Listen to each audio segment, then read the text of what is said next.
Triple Z is already a good game. It seems like a bad game because a few people have been painting the game in ways that make it look like the worst game to ever exist in this solar system. Like those digital retards who treat Twitter like Elden Ring PvP, except they never left the tutorial and think sarcasm is a personality. To be honest, I'm kinda disappointed that I'm the same species as them.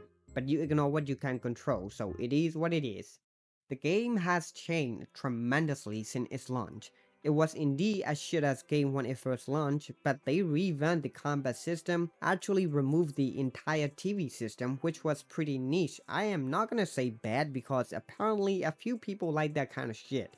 Starting from that point, we have seen a lot of change. You get 100 to 140 pulls every patch, weekly bosses got their limit taken down, the first 3 are free by the way. Imagine paying $60 for a weekly boss challenge. New modes for Hollow Zeros are added consistently, which is a really fun mode by the way. The story is already good, the models and combat animations are probably the best in the entire industry of gacha gaming right now. I don't know about the future though. And that was all before the birthday party stream. And now that we know what is coming in 2.0, the game's future is brighter than my hope for ever touching grass. Anniversary rewards are really good. Like if you have Hugo and don't have Lycon, now you can pick him up. If you have Rena, then you can have M1 Rena now, which is super fucking good. Most of the W engines are really useful on some of the limited character as well. I appreciate this more than getting 10 more pulls. A whole new class called Rapture is getting introduced, old characters are getting buffed, literal UI revamp, lots of other quality of life changes, and tons of events. Honestly, I can't see a single downside here. And since 1.4, the game never really has a problem. Most people say that power creep is what makes the game worse. Well, first of all, the game used to be easy as fuck because they revamped the combat. They have to balance it out. Second of all, the only character that quote unquote power creep out of the unit is Miyabi, and she is purely built for ease of use. That bitch can be paired up with almost every fucking unit in the game. They just give her insane damage because she is a void hunter in lore. If not, they won't be given 146 free pulls on her patch, which is enough to get one copy of Miyabi even if you lose a 50-50. The banner lasted the entire patch and the other character that got run together with her is free. There is no rerun on that patch either by the way, so you literally got Miyabi for free. And how many units have come out after Miyabi that outdamage her? No one. And finally, now that they buff Alan with moveset that are taken from Hollow Zero, there is a very high chance that they're gonna keep buffing older characters. If you are someone who is still sucking on mama tits to gain nutrients, you might say something like, why buff old character when you can just not have power creep? Let's be real, when you can just clear and gain content easily with every character every fucking time, it just become another grind. You might as well quit at that point because you already beat the game.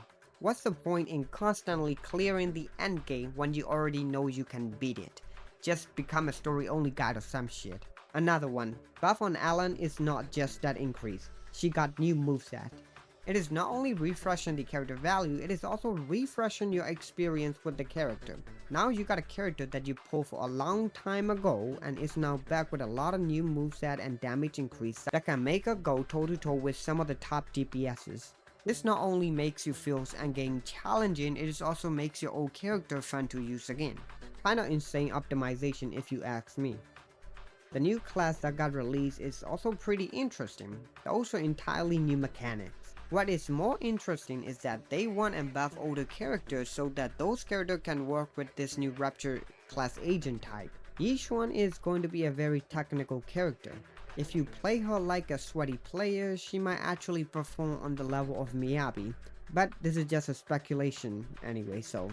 And also, this is an anniversary, so we're getting a lot of events and polls. You might be able to get one of the 2.0 units or even go for Astra. If you want to come back game, this is probably the best time. But if you're coming from Weathering Waves, keep that in mind that the combat of these two games are completely different. They look similar, but ZZZ is very technical while Weathering Wave is mainly focused on mechanical. You might not like what you get. So don't be a retard and start saying this game is boring or some shit. It is not just your thing. And kindly shut the fuck up about power creep if you don't play the game. It doesn't make any sense. The game currently has no problem with it. Triple Z Resident will talk about it when it matters. Anyway, I think I'm gonna go pee. Hit the like and subscribe button so you don't miss out on my catechism video. Hope you have a great day. Peace.